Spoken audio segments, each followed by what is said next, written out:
impaired persons, call them the blind, have in various cases been ignored by government to access quality education, health among other essentials to which normal people do have access to. On a tour to Salama School of the Deaf and Blind in Mkono District, which is under the Universal Primary Education, we found out that government had ignored this school by literally not giving them the required funding.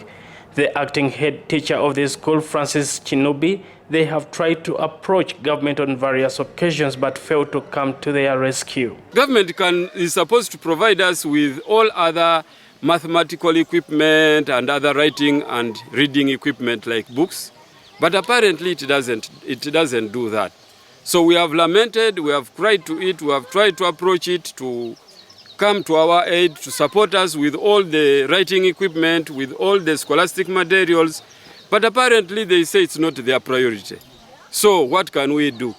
For us, we have to do the little we can, but we still appeal to government to come to our aid in that direction. And in order to address the above challenges, officials from Standard Chartered Bank, led by the head of corporate and institution clientele, Andrew Asila, the bank will educate over 20 students with required necessities catered for. Asila confirms that this is a move to help government achieve its goals. That light is that for the next term, that's the third term? Yes.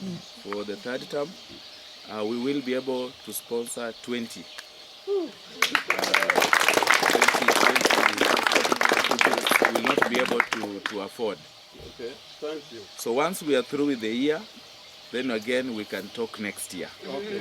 Yeah? Blind people in noisy places do get distorted sounds since they depend on a hearing sense to move.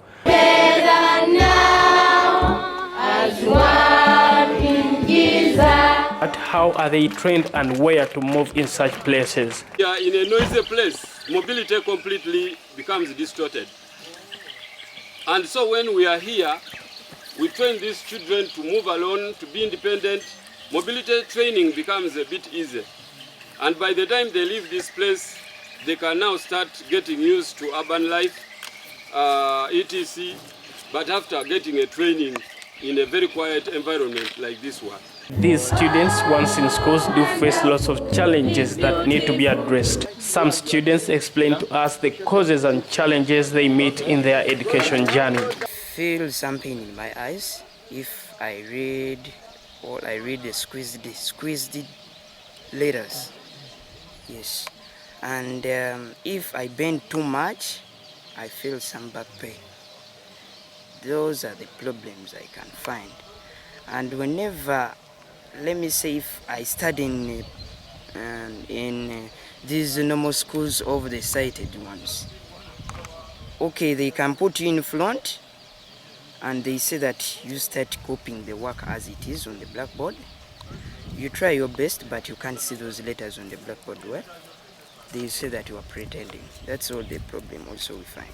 Blind children are potential taxpayers to all governments of the world, but this can only happen when all stakeholders join hands to educate, give quality health among others to this kind of people. We are together now as one in Jesus. When we Brand Senkumba, Channel 44 Television.